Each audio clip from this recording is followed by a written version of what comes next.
The Truth Can Get You Killed, a Paul Turner mystery. Author Mark Richard Zubro. Publisher St. Martin's Press, New York. Narrator Eric Aust. Chapter 3. Turner and Fenwick walked across the alley. They slowed their pace as they entered the yard. Each observed the path to the door and the surrounding area carefully. No sign of blood or of a body having been dragged or carried. "You know what I hate most about winter?" Fenwick asked as they knocked on the back door of a Queen Anne-style house. "Snow and cold." "That true." Fenwick pulled at the crotch of his pants. "No, my long winter underwear gives me jock itch."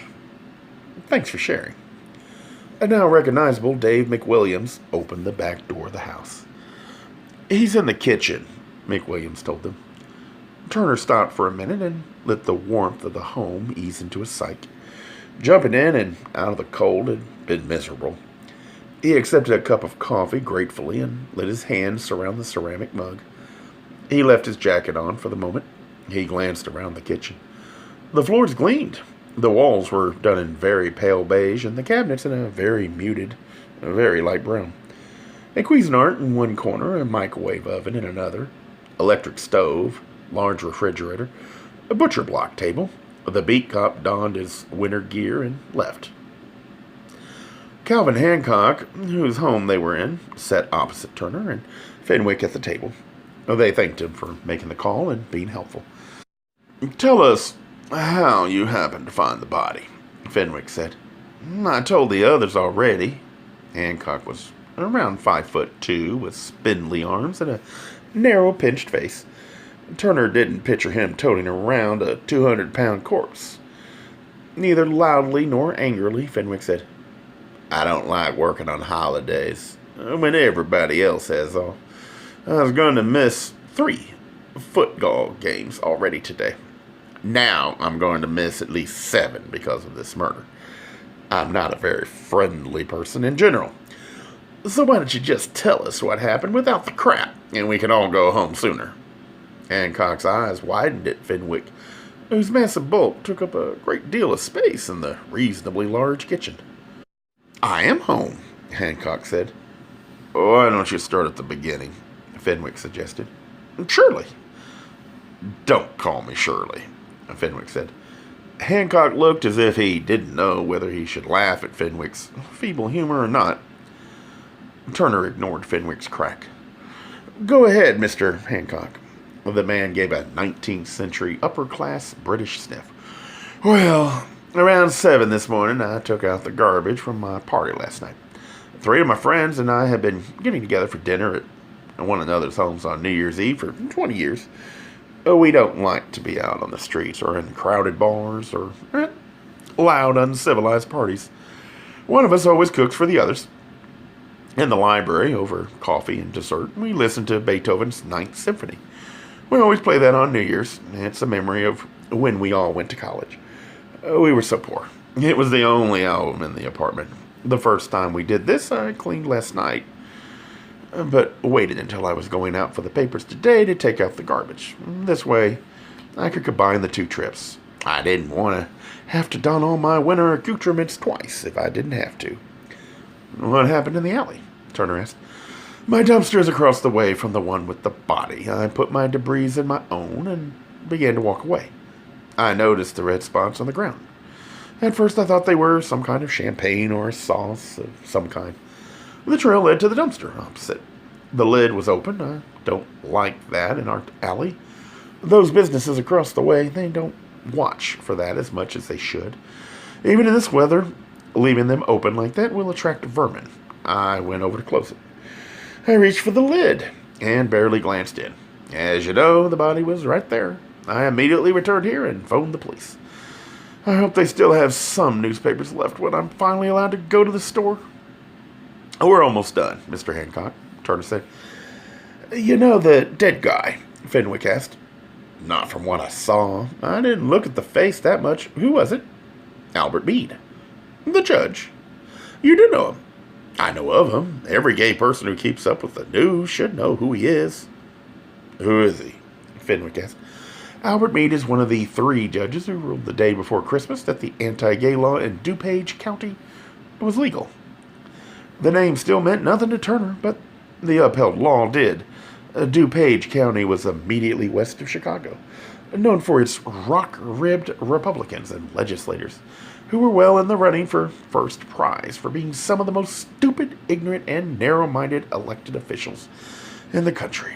A year and a half ago, the DuPage County Board had passed an ordinance forbidding any business or government body from treating gay people equally.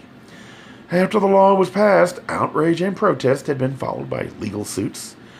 As Hancock had said, the local federal circuit court had ruled last week on the side of the county. More furious protest had followed.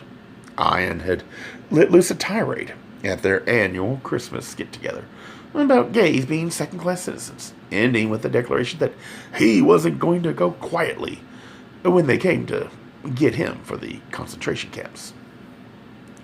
Turner doubted if 6 people in the country could name more than a few of the Supreme Court justices, much less those from lower courts and the circuits. Calvin Hancock slowly stood up.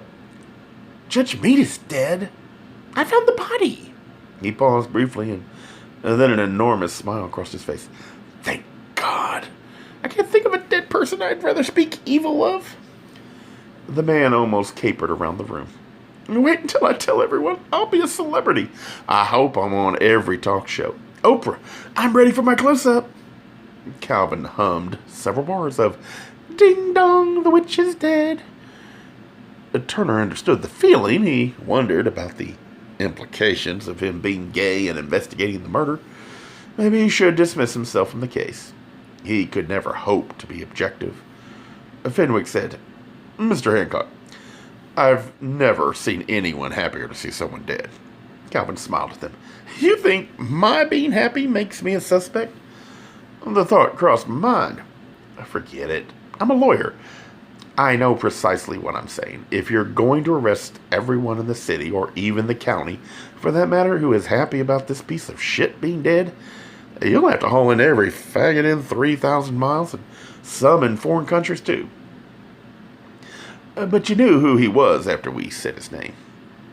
"I'm a lawyer and a gay activist. I follow all these cases carefully. I didn't file the brief in this instance, but I'm head of the local gay lawyers guild.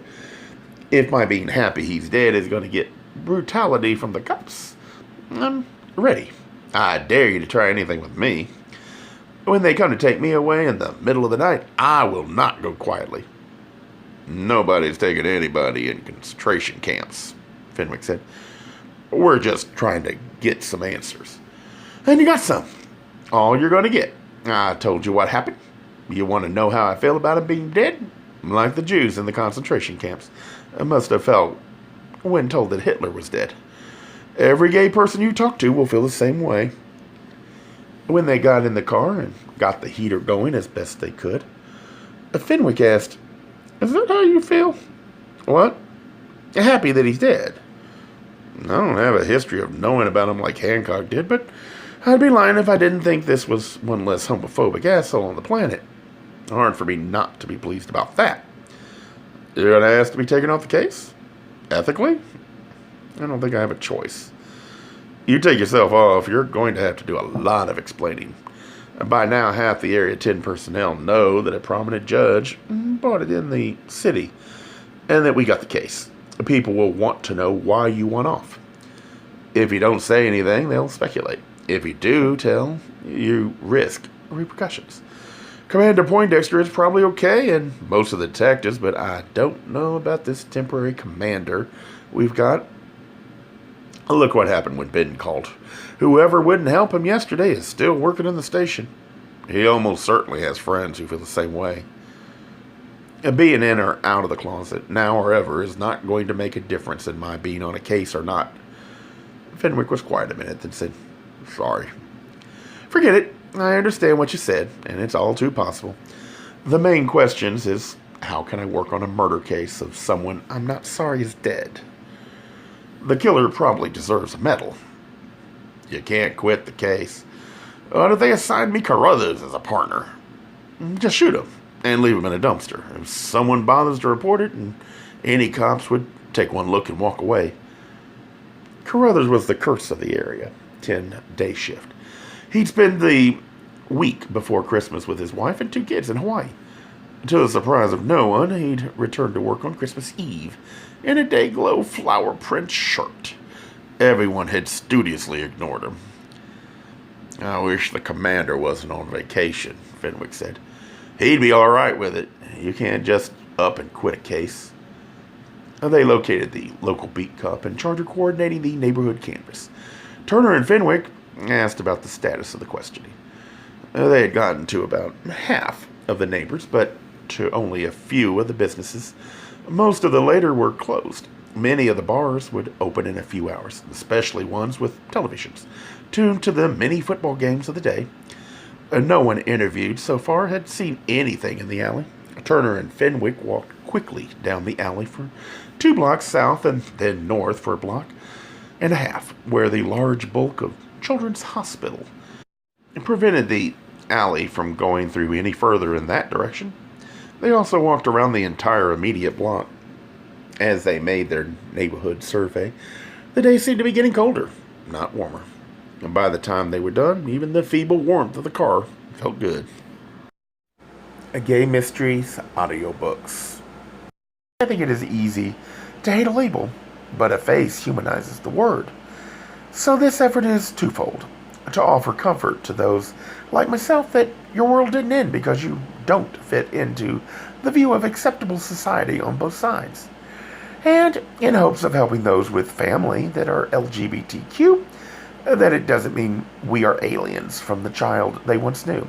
Reassure them so they can maybe be supportive at the same time, being true to their values.